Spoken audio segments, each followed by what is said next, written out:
Saber Direito desta semana é sobre direito civil. As aulas abordam a responsabilidade civil, o contexto na atualidade, teoria geral, o conceito, o trinômio da responsabilidade civil, doutrina e jurisprudência, além do dano moral. As aulas são com o professor Antônio Roger.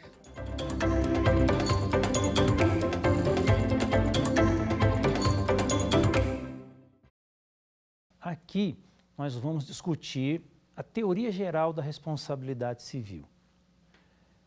Pela teoria geral, nós estudamos conceito de responsabilidade civil, suas características, um pouco da história da responsabilidade civil, sua natureza jurídica.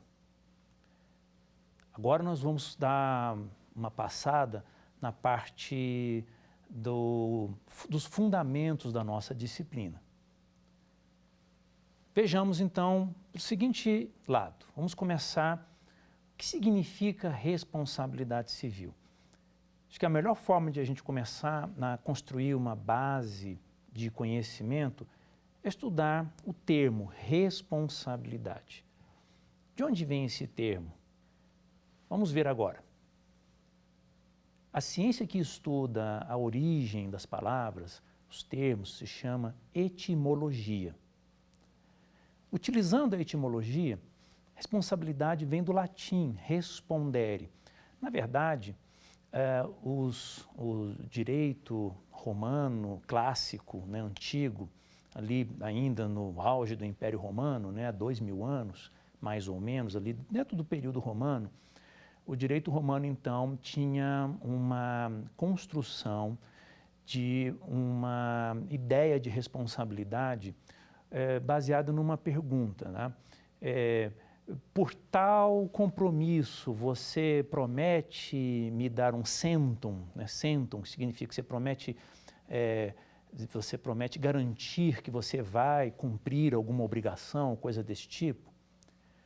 E aí o sujeito que respondesse sim, sponeo, quer dizer, prometo, então ele assumia um compromisso e a responsabilidade civil na época ela começou a ser construída na ideia, assim, de uma promessa. É como se eu prometesse alguma coisa para você. Tá? Se eu fiz uma promessa, eu acabo me vinculando a ela. É assim que surge a palavra responsabilidade, tá? De responder. E traduzindo da linguagem mais antiga, mais clássica, significa assim, prometer. Então, você promete que cumpre tal obrigação? Sim, eu prometo, me comprometo. E aí surgem, então, os primeiros traços jurídicos de uma teoria de responsabilidade civil a partir dessa prática social. Então, a responsabilidade civil, no primeiro momento, seria uma espécie de promessa. Tá? Num segundo momento, nós temos, por exemplo, uma tradição que vinha da Grécia, né, de Aquiles. Então, Aquiles também, paralelamente, e claro que não foi ali exatamente no mesmo momento do Império Romano, porque o Império Grego, ele era império antes do Império Romano.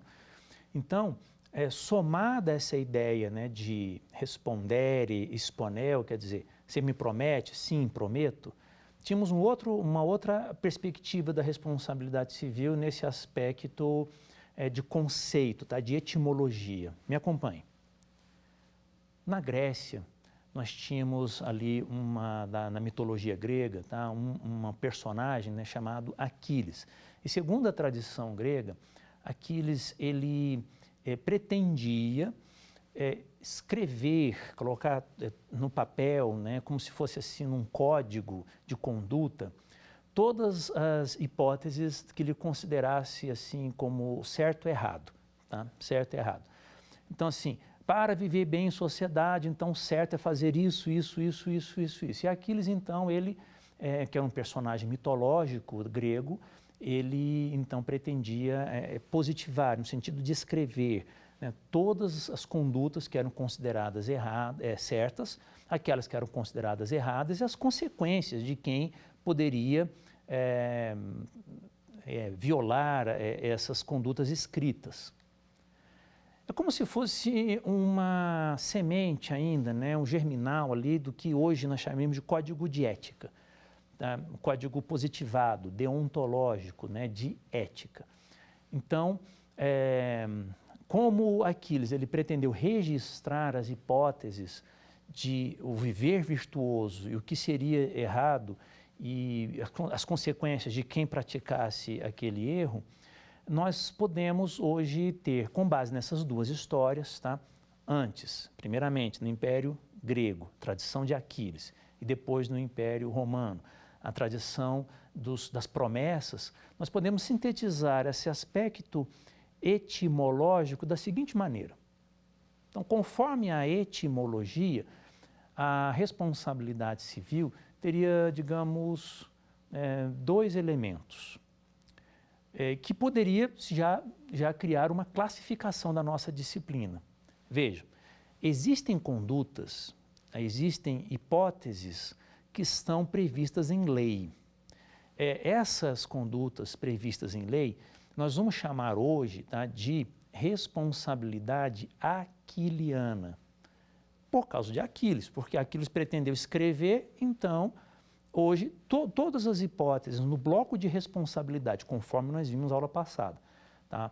Tudo aquilo que estiver escrito, tanto nas letras explícitas da lei, quanto também na sua essência ontológica da norma, tudo que tiver na norma, na lei, na norma, explicitamente no nível visível e também implicitamente na norma, que está dentro de uma ideia de reparação de dano, evitação do prejuízo, essas funções todas, nós chamamos esse campo de responsabilidade extracontratual ou aquiliana, porque está fora dos contratos e ela é escrita na lei.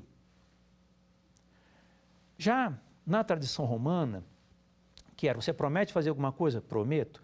Por trás disso havia os germes, assim, os germinais, né, digamos, a origem genética daí, de princípios até hoje utilizados, como, por exemplo, princípios contratuais, o pacta sunt servanda.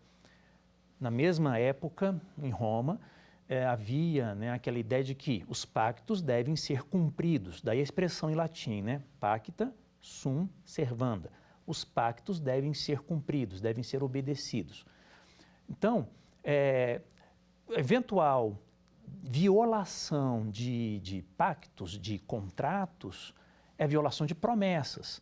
Então, havia consequências para quem violasse essas promessas. Tá? Então, esse campo de atuação aí envolvendo os contratos também é chamado de responsabilidade civil contratual. Viram que interessante? Então, nós temos nessa primeira ideia etimológica da responsabilidade civil já o seu ramo de classificação, a gente chama de ramo taxonômico. Vamos lá as palavras, hein? O que é etimologia mesmo? Etimologia é a ciência que estuda a origem das palavras, o sentido histórico das palavras. Tá? Nesse campo, então, nós temos na palavra responsabilidade dois aspectos, um da tradição grega, outro da tradição romana. Na tradição grega, nós temos aí a pretensão de Aquiles, que gerou, então, todo o campo de responsabilidade para os códigos de ética, que são os campos deontológicos, e também para os campos de regras escritas pela lei, tá? Pela lei.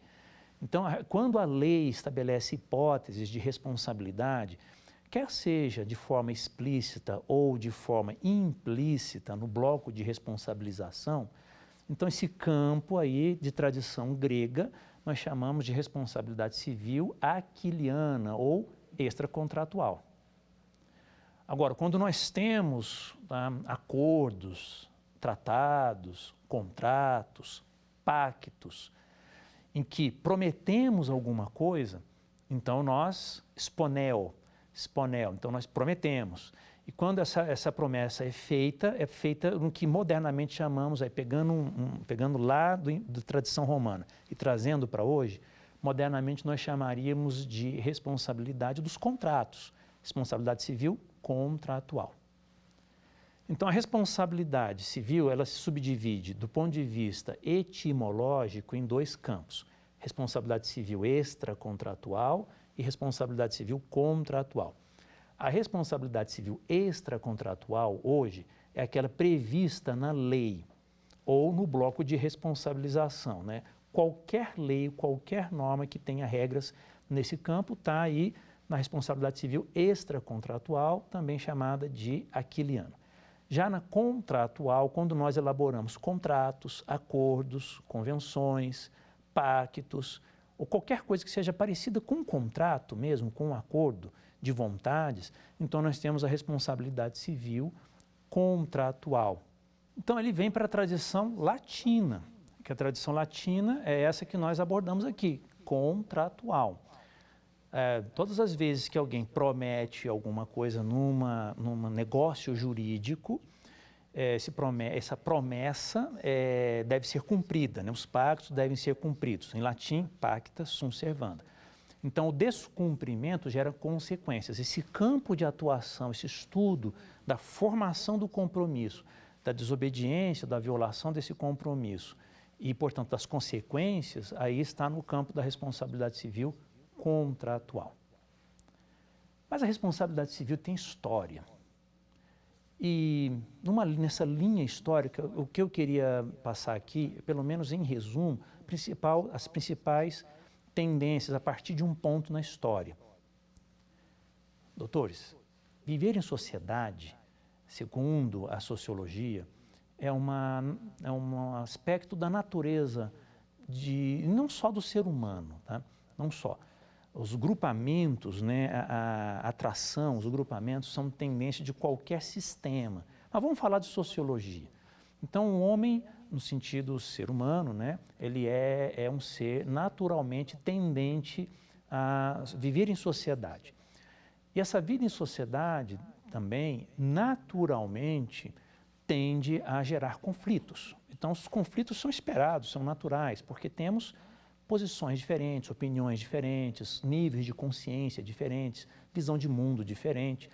E viver em sociedade, naturalmente, pode esbarrar um no outro e conflitos e lides e problemas são relativamente naturais.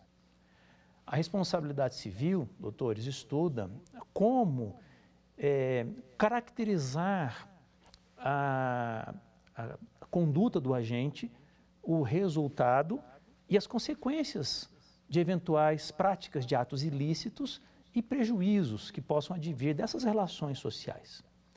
Então, os seres humanos sempre procuraram soluções no sentido de consequências àqueles que violassem regras sociais, né? Quer sejam regras escritas em códigos, em leis, em normas, quer sejam regras de contratos, de acordos, ou de combinações feitas entre as pessoas.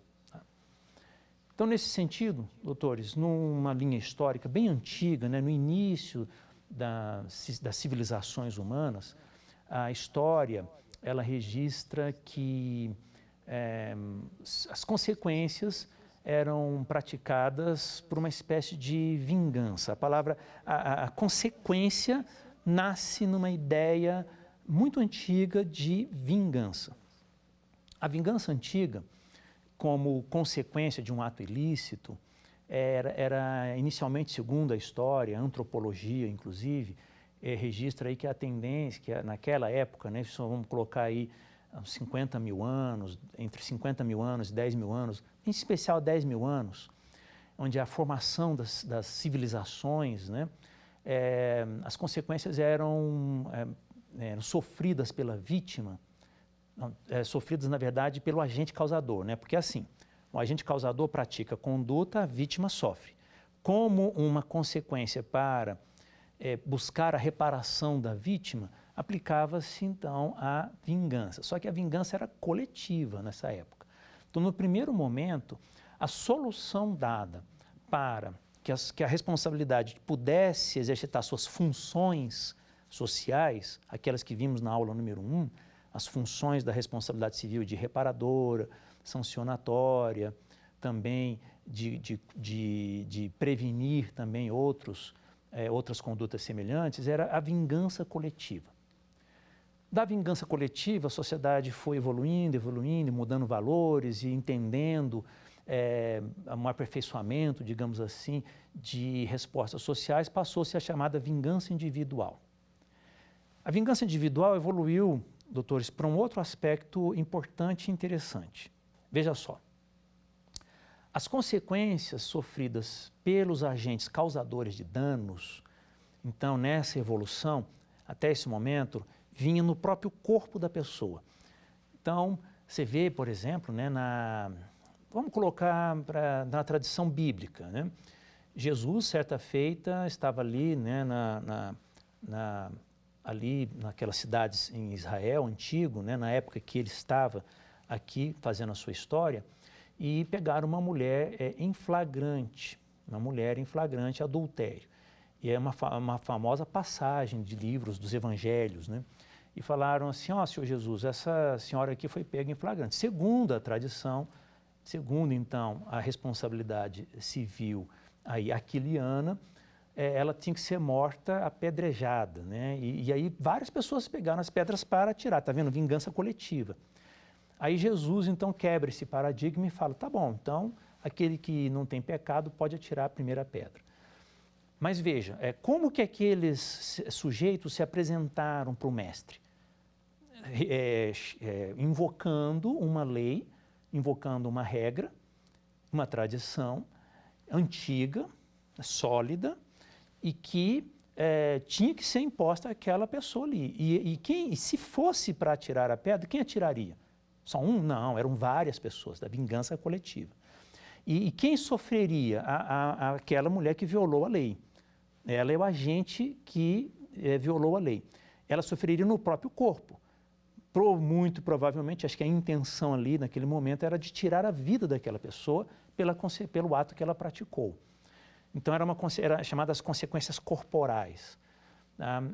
Existe uma obra, né, o Mercador de Veneza, né, que falava que o mercador, nessa obra, né, da história do Mercador de Veneza, se a pessoa devesse um para o outro, costumava-se fazer uma coisa assim bem, imagino, dolorida, né, porque você tinha que tirar uma lasca da pele das costas da pessoa para lembrar que ela está devendo, né?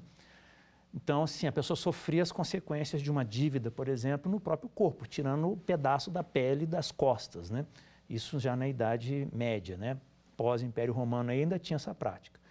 Mas a responsabilidade civil foi evoluindo e se chegou a um nível de perceber a violência praticada nesses atos. E pensando numa maior significação social, numa maior efetivação social, nessa tendência de buscar valorizar a busca de reparação da vítima, então nós saímos da fase de consequências pessoais, corporais, para consequências extracorporais, patrimoniais. Então, na história, principalmente ali já próximo da Revolução Francesa, né? Na época dos iluministas, 100 anos antes da Revolução Francesa, mas ali nesse campo, né, dos filósofos iluministas e perto ali dessa mudança de paradigmas sociais e, enfim, próximo da Revolução Francesa, já estamos numa fase de responsabilidade civil patrimonial. O que seria essa fase patrimonial? Então, a pessoa que é o agente agressor, o agente causador do dano, responde não mais sendo retirado dela a vida, não mais sendo retirada dela a liberdade, não mais sendo retirada dela um pedaço do corpo, né? Não mais sendo escravizada, nem vendo a sua família ser escravizada, não era mais corporal, pessoal, e sim atingindo os bens dessa pessoa. Então passa a ser uma fase patrimonial. Então, dessa fase patrimonial é que vem se desenvolvendo uma linha desde a Revolução, em especial a Revolução Francesa, para cá. E o direito, então, de responsabilidade civil, nesse campo, passa da fase, então, pessoal, onde as consequências eram sofridas, as consequências, no sentido de função da responsabilidade civil, eram sofridas pelo próprio agente causador do dano no seu corpo, na sua liberdade, na sua vida, no seu corpo e nos seus familiares, passa agora então ao seu patrimônio. E nós vamos ver mais para as próximas aulas que isso até se desenvolve não só no patrimônio, mas também em aspectos extrapatrimoniais. Tá? Existem consequências extrapatrimoniais. Por exemplo, no Código de Ética do Servidor Público Civil, aqui da União, nós temos uma consequência chamada censura. A censura, você vê, a censura a pessoa não paga multa, ela não indeniza ninguém, mas é uma consequência ética, na responsabilidade civil ética. Então nós temos a censura. Se formos para a responsabilidade penal, nós temos a restrição de liberdade, mas nós temos também outras funções que, inclusive, já se sabe que a restrição de liberdade ela tem um baixo valor social. Seria muito mais efetivo se nós tivéssemos um sistema de conscientização desse agente causador do dano, que também não tem nada a ver com patrimônio, tá? Nem é civil. Mas, de fato, a responsabilidade civil, ela hoje, predominantemente patrimonial. Porque a responsabilidade que não for patrimonial, ela, em regra, deixa de ser civil. Então, você tem responsabilidade ética, responsabilidade tributária, responsabilidade penal, administrativa, com outras consequências. Tá? Então, a palavra responsabilidade, ela pode ser dividida conforme os ramos do direito e cada ramo vai apresentar a sua consequência. No caso da responsabilidade civil, de fato, ela é predominantemente patrimonial. Pronto. Nunca se esqueça, tá, pessoal? Sempre dentro dessa linha. Responsabilidade, qualquer que seja ela, é uma tentativa de retorno ao status quo ante, ao que era antes. Então, se eu tenho um patrimônio meu que foi quebrado, a tentativa de retorno é consertar o patrimônio. Essa é a ideia no mundo civil. Tá? Então, as consequências no mundo civil são para tentar voltar ao status quo ante. E esse retorno, ele carece de efetividade por causa da sociedade líquida, mas a doutrina vem construindo uma ponte nessa, vamos supor, uma ponte ou uma embarcação para navegarmos na sociedade líquida, para termos o mínimo de segurança, por meio da objetivização da responsabilidade civil. Então, qual seria esse processo de construção de uma embarcação para navegarmos na sociedade líquida? Seria, nessa minha analogia, a objetivização. Tá? Se pudéssemos imaginar a sociedade líquida como um oceano. Pensa só, pessoal, assim, a sociedade antiga era na filosofia de Bauman, sólida, com valores, tradições, previsibilidades, regras sólidas, tá? Sólidas. Vivemos hoje um mundo globalizado e que dizem que já estamos no máximo da globalização e que tendemos à individualização. Ok. Mas essa sociedade moderna, né, na contemporaneidade, nós vivemos um processo de rápidas mudanças de valores tradicionais. Esse movimento de rápidas mudanças de valores tradicionais, esse movimento de sair do sólido e para o líquido, é um movimento chamado entropia. Então, nós temos que navegar agora no líquido, só que para navegar no líquido, nós temos que ter uma embarcação. Essa embarcação se chama objetivização da responsabilidade civil. E o que é objetivização mesmo? Objetivização é a desconsideração da culpa para a caracterização da responsabilidade civil num cenário a ser considerado. Com a objetivização, pretende-se valorizar a vítima no sentido de tentar passar, ou tentar a ela garantir o máximo possível o status quo ante, a sua indenização. Com isso, nós temos aí também, na essência filosófica de toda essa matriz, essa compreensão, a própria ideia de justiça. Justiça é um conceito difícil, concordo. Na filosofia é um conceito muito aberto. Mas, trazendo aqui para o nosso campo a responsabilidade civil, vamos pensar assim. Na medida em que é possível, tá, diante da vida em sociedade, o conflito, que até de certa forma natural o conflito, nós precisamos de uma resposta a esse conflito. O direito material responde, então, esse conflito, trabalhando hipóteses, mecanismos, procedimentos para, máximo possível, garantir à vítima o retorno ao status quo ante. E se a vítima realmente consegue isso, ela gera uma espécie de satisfação social, ou como diriam os romanos, pax societatis, que é a paz social. Então, resolvido o problema. Está resolvido o problema, a vida continua.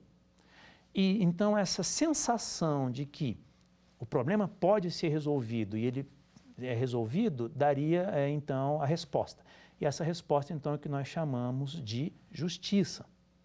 Tá? Eu sei que existem outras tantas abordagens de justiça, mas eu estou aqui contextualizando até um conceito de justiça conforme a nossa disciplina. Então, doutores, no fundo, desde da época antiga até hoje, o que a responsabilidade civil pretendeu é, no fundo, fazer justiça. No fundo.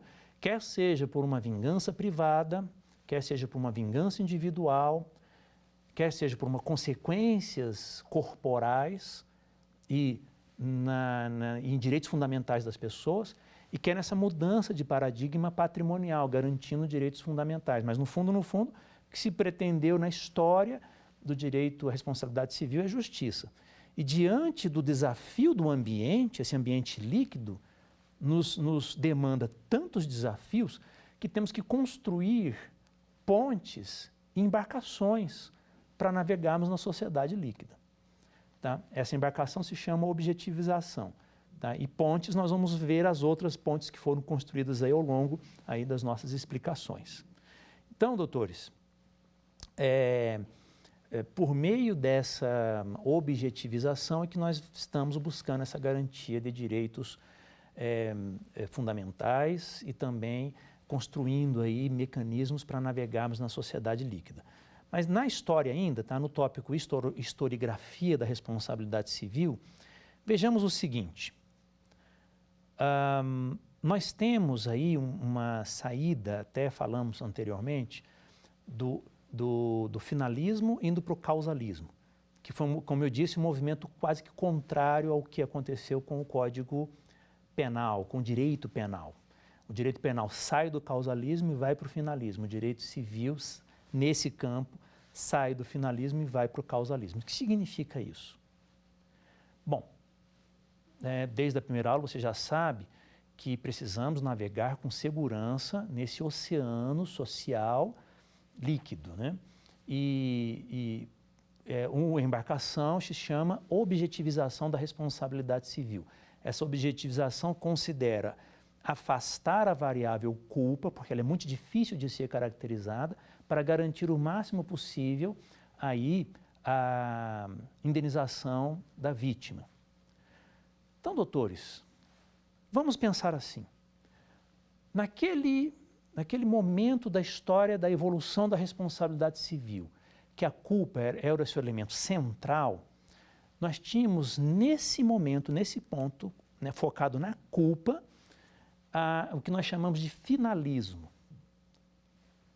O que seria finalismo?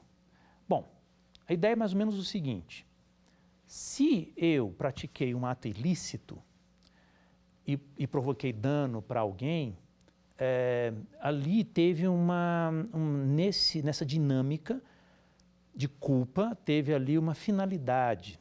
Tá? Agora, se a gente for aperfeiçoar mais isso, poderíamos ter aí uma certa diferença entre dolo e culpa, que para o direito penal é essencial, para o direito civil já não tem tanta assim diferença. Porque para pensar. Em princípio, a par das consequências sancionatórias da responsabilidade civil, tá? Num primeiro momento, vamos chamar assim, no primeiro desbastamento da matéria, se o agente é culpado ou não, não aumenta nem diminui a indenização. Repare, se uma pessoa, tá, provoca prejuízo para outra porque foi sem querer, por descuido, ou foi querendo mesmo, foi de propósito para danificar mesmo, a resposta indenizatória é a mesma. A indenização não vai ser maior se a conduta foi com dolo, ou seja, com aquela vontade direcionada, dirigida para um resultado. Nesse campo, não. Quando se pensa em função indenizatória, né, compensatória ou reparatória da responsabilidade civil, dolo e culpa não faz muita diferença. Pode ser que nós pensemos que há diferença, e há mesmo diferença, no campo penal. Aí é outra história. Mas aqui no campo civil, se um objeto foi quebrado e custa R$100, R$1.000 para consertar, se ele foi quebrado com dolo ou culpa, os mesmos R$1.000 vão ser utilizados para consertar esse objeto. Então, tratamos muito na nossa matéria modernamente na teoria, na ideia geral de culpa. Não fazemos tanta distinção na parte de responsabilidade civil, que é patrimonial, não fazemos tanta distinção se a conduta é dolosa ou culposa. Nesse sentido, tá, doutores, o que eu posso dizer para vocês é o seguinte: nas tradições, né, se formos na história da responsabilidade civil, olhar lá atrás, na responsabilidade civil, quando ainda o sistema era subjetivista, ou seja, valorizava a culpa, havia sim uma preocupação em saber se aquela conduta tinha uma finalidade específica ou foi sem uma finalidade específica, ou tinha ou não tinha uma finalidade específica. Isso é o finalismo. Mas, como eu disse, se nós pensarmos na necessidade de uma embarcação chamada objetivização, então a responsabilidade civil, que seria a melhor embarcação a navegar na sociedade líquida, seria a responsabilidade civil objetiva. Lembremos, responsabilidade civil objetiva pensa o seguinte: eu quero reforçar aqui um conceito com vocês. Numa análise de cenários, sempre a conduta vai ser voluntária e culposa, no mínimo culposa. Só que a culpa, ela, muito embora possa existir, ela não é considerada como uma variável para caracterizar a responsabilidade civil.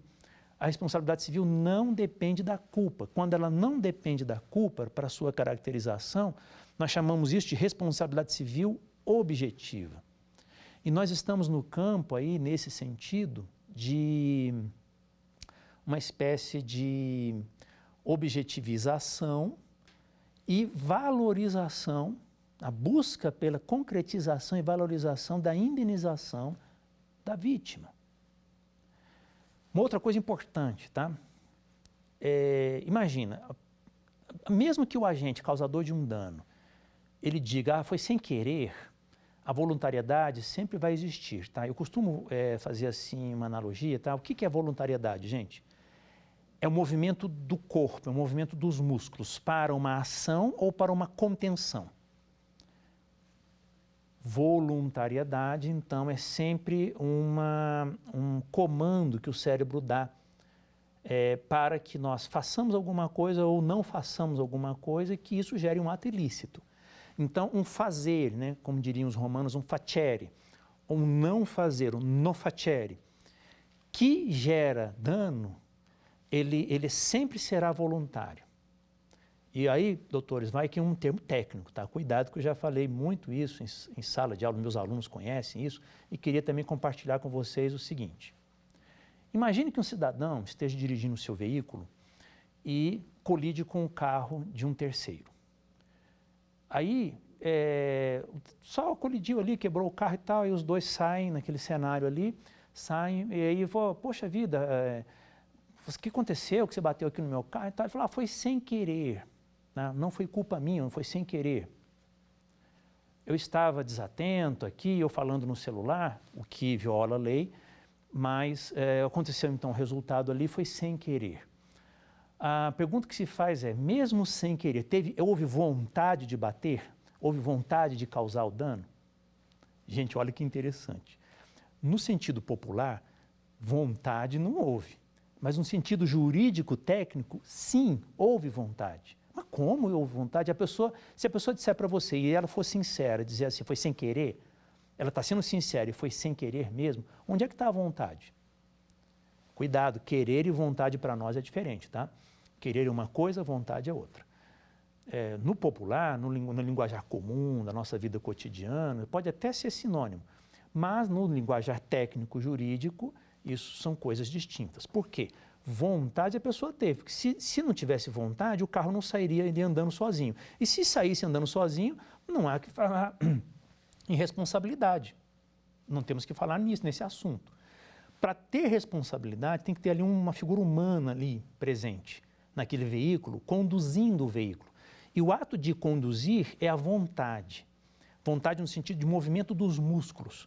A pessoa estava com o pé no acelerador, né, a marcha engatada, conduzindo com a mão no volante lá, conduzindo o carro. Então ela teve vontade, no sentido de movimentar os músculos. Agora, se a vontade foi direcionada ou não, o resultado é coisa diferente. Pode ter sido sem querer, mas voluntariedade sempre existe na dinâmica da responsabilidade civil.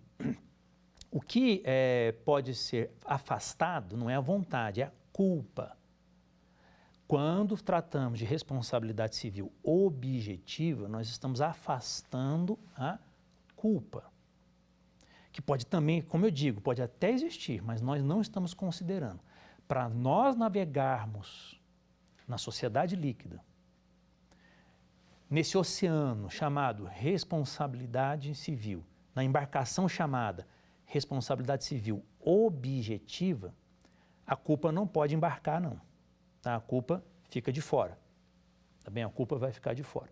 Porque sem ela, a gente elimina uma série de discussões e aproxima muito mais de garantir a reparação aí da vítima. Então, com isso, doutores, nós apresentamos um painel por meio do qual a responsabilidade, então, traça o seu caminho evolutivo até chegarmos, na aula número 4, a apresentar as novas soluções construídas principalmente a partir da jurisprudência, claro, apoiada pela doutrina, a fim de responder, então, a demandas sociais. Mas, passo seguinte agora na teoria geral, é estudarmos a natureza jurídica da responsabilidade civil. Natureza jurídica, pessoal, o que significa isso? É costume de nós, estudantes, e todos os que trabalham com responsabilidade civil, fazer uma investigação e buscarmos a compreensão e a consciência da essência de alguma coisa que estudamos. Existe uma matéria na filosofia chamada ontologia. Essa ontologia traz elementos, paradigmas aí, da essência dos institutos que estudamos. Então, é a essência da responsabilidade civil. Quando estudamos a essência, estudamos a substância, o substantivo, do que aquela coisa é feita, do que é feito. Se, por exemplo, eu quiser estudar a essência dessa mesa aqui, do que ela é feita, qual o seu produto, né, qual é o seu material, né, é metal, é madeira, e a madeira é feita do quê? Metal é feito do quê? Então, quando estudamos isso, estamos no campo da ontologia jurídica. Claro, a ontologia é da filosofia, é para qualquer objeto do conhecimento, mas podemos também utilizar no direito. Então, trazendo a ontologia para nós aqui, nós estamos estudando a essência da responsabilidade civil. Do que ela é feita essencialmente? Bom, aí a doutrina vai para a chamada teoria binária. Responsabilidade civil, teoria binária, tradição alemã, tá, gente? Tradição alemã e teoria binária. O que significa isso? Então, vários autores, a doutrina aí é bem, assim, uniforme nesse sentido, reconhece a doutrina brasileira, né, nesse sentido, né, buscando a ontologia, a essência, a substância da responsabilidade civil, a compreensão de que a responsabilidade civil ela é explicada pela chamada teoria binária. Olha só, na teoria binária nós temos, como o nome sugere, dois elementos. Então, quais são esses dois elementos? Primeiro elemento, o Schuld. O segundo elemento, o Haftung. Então, eu peço só que vocês me ajudem aqui no alemão, no sentido de compreender, assim, né, aceitar o meu alemão aqui, né, que é um alemão, não sei se eu falei corretamente, mas é Haftung, Schuld. Primeiro elemento, Schuld. Segundo elemento, Haftung. Mas para que falar assim alemão? É porque veio de lá, veio da doutrina alemã. Vamos traduzir? O que seria esse primeiro elemento na teoria binária? Então, o primeiro elemento, doutores, na teoria binária é o dever geral, aquele dever geral, que os romanos já tinham aquela noção, e os gregos também, aquela lá da história que nós falamos, tá? Chamado dever geral para viver em sociedade. Os romanos chamavam esse dever geral de neminem laedere. Neminem laedere. É um princípio para viver em sociedade. Princípio geral, um dever geral. Para vivermos em sociedade, temos que viver de tal modo a evitar o máximo possível gerar prejuízos, provocar danos para terceiros. Isso é um princípio virtuoso, né? Uma virtude. Um princípio virtuoso que os antigos chamavam de neminem laedere, que os alemães, então, vão chamar de Schuld. Tá? Em latim, neminem laedere, a ninguém lesar. A ninguém lesar, neminem laedere. Schuld, então é um dever. Schuld, neminem laedere. Dever, Schuld, de não lesar pessoa alguma. Essa constitui a primeira parte da responsabilidade civil, a primeira, digamos assim, o fundamento essencial, ontológico das obrigações. Entretanto, nós já explicamos, viver em sociedade é muito difícil e a natureza humana, ela não consegue, ela não foi feita na forma como ela é hoje, para ser tão perfeita que a gente vive a vida inteira sem nunca lesar alguém. E, de certa forma, querendo ou não, voluntariamente, mas querendo ou não, às vezes provocamos prejuízos para terceiros, para o nosso próximo, para o nosso semelhante.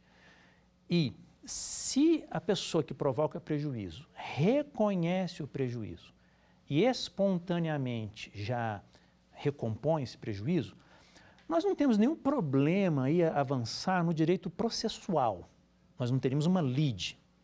Porque, veja, se eu provoco prejuízo a você e espontaneamente eu reconheço e recomponho, resolvido o problema. Agora, por outro lado, nós temos uma questão de direito material. Então, doutores, eu estou fazendo aqui uma análise na teoria binária, bem distinta do direito processual, tá? Vamos ver. Olha só, uma coisa é eu mostrar como é que funciona aí a caracterização de um prejuízo, uma lide, as consequências, e outra coisa é buscar isso na justiça, né? No poder judiciário, tá? Eu não estou agora considerando a variável processual, a variável lide, procedimental. Vamos só no direito material. Direito civil, direito material. Responsabilidade civil, um conceito explicado pela teoria binária. Teoria binária, dois elementos.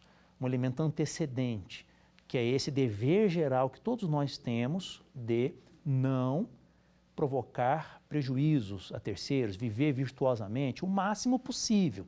Neminem laedere, a ninguém lesar.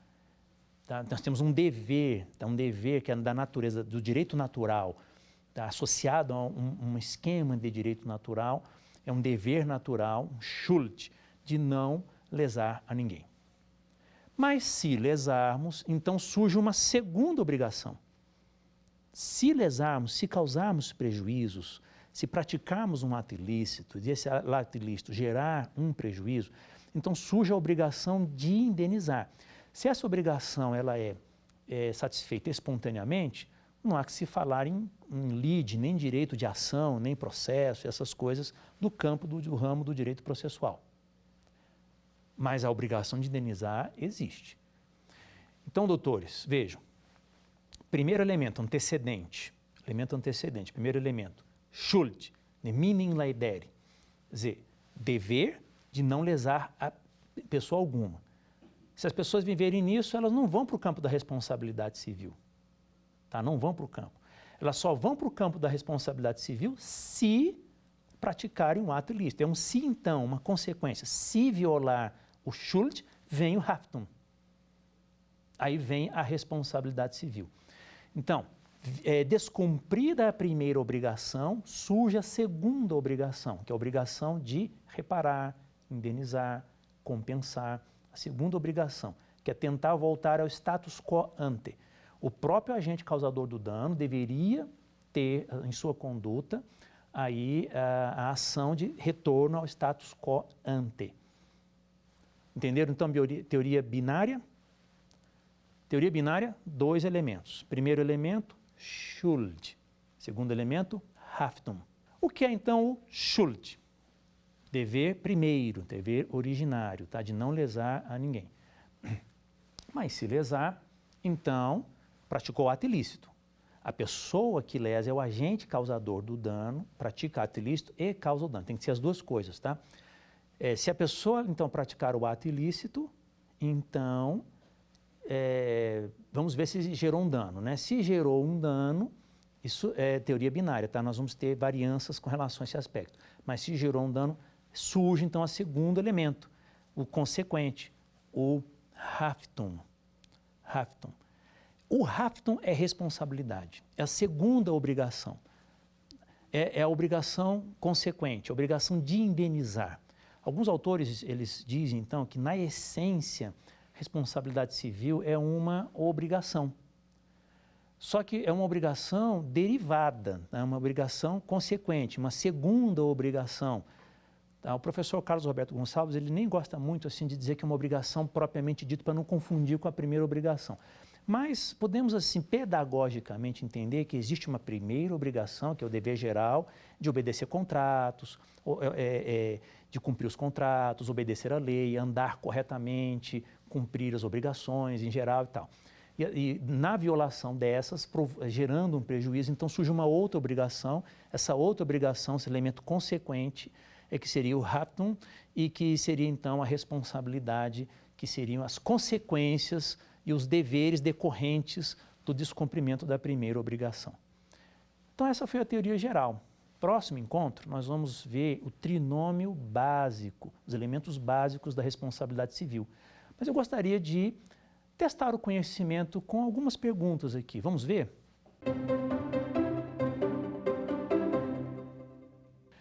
Qual das expressões a seguir diz respeito à responsabilidade conforme a Loab-Heinz? O que você acha? Haftung, Restitutio Integratio, Tort Law, Nemine Laedere. Bem, pessoal, esse autor, né, alemão que entendeu e configurou a teoria binária, ele compreende, ele localizou a responsabilidade civil como uma segunda obrigação, uma obrigação de indenizar. E, nesse sentido, ele deu um nome a essa responsabilidade, denominando-a de Haftung. Então, letra A. Próxima. A primeira fase da história da responsabilidade civil corresponde à promessa, que é o spondel, lex aquilia dedamnum, respondere ou vingança coletiva. O que você acha? Reparem, na história da responsabilidade civil, nós vemos uma evolução no processo civilizatório.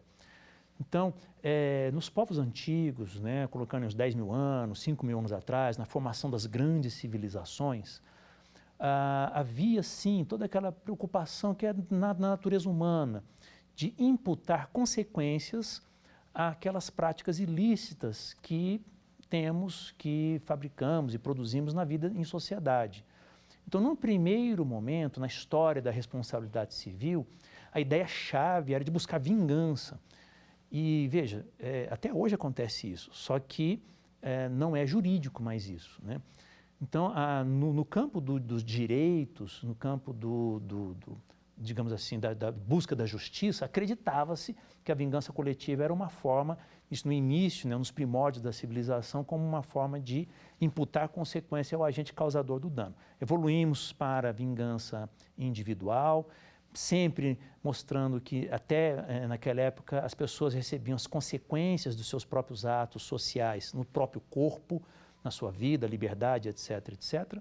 Evoluímos para a questão patrimonial e vamos ver mais à frente até outros esquemas para entendermos como é que hoje o sistema busca consequências dentro do sistema de responsabilidade civil.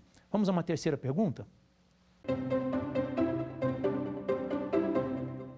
Neminem laedere é o mesmo que um dever jurídico de não lesar outrem, locupletamento, é uma função persuasiva da responsabilidade civil ou um bloco de responsabilização? O que é isso, pessoal? Reparem, neminem laedere, um princípio romano, antigo, que significa a ninguém lesar, neminem, ninguém, laedere, lesar. Então, a ninguém lesar, um princípio geral, fundamental de responsabilidade civil, que está associada à primeira obrigação. Aquela primeira obrigação que os alemães chamam, né, na teoria binária, de Schuld. Então, nós temos o dever de a ninguém lesar. Mas, se acontecer uma lesão, se acontecer um ato ilícito e gerar danos, então surge uma segunda obrigação, que é a obrigação de indenizar. Tá? É o tal do Haftung. E podemos, então, sintetizar a aula de hoje no seguinte sentido. Olha só como é que vimos na aula número 2. Tá? Quais são os aspectos da aula número 2? Vimos a etimologia do termo responsabilidade. Etimologia é o estudo da palavra, né? E aí passamos para vocês que na palavra responsabilidade, que vem do latim respondere, já havia uma noção grega de aquilha, né? De escrever como se fosse um código de ética, as condutas certas e erradas. Depois os romanos desenvolveram também mais ou menos a mesma ideia de pensar em consequências, mas no campo contratual. E somando essas duas coisas, nós temos aí uma explicação etimológica. Partimos para a história mostrando a evolução, e o direito de responsabilidade civil está em evolução, e é uma evolução acentuada, principalmente nas últimas 2 décadas. Mostramos também que a responsabilidade civil ela é formada, né, por 2 elementos na sua base conceitual. Então, assim, se eu for definir responsabilidade civil, eu poderia definir responsabilidade civil como uma segunda obrigação, do ponto de vista ontológico, tá? Do ponto de vista da sua natureza, da sua essência, uma segunda obrigação. Próxima aula, nós vamos entrar no trinômio, aí nós vamos entrar mais tecnicamente um passo a seguinte para compreendermos a matriz básica, né, de agente, resultado, nexo de causalidade. Próximo encontro. Bons estudos e até lá. Quer dar alguma sugestão de tema para os cursos do Saber Direito? Então mande um e-mail para a gente, saberdireito@stf.jus.br, ou entre em contato pelo WhatsApp, o número é esse que aparece na sua tela. Você também pode estudar pela internet. Acesse nosso site tvjustiça.jus.br ou pode rever as aulas no canal do YouTube TV Justiça Oficial.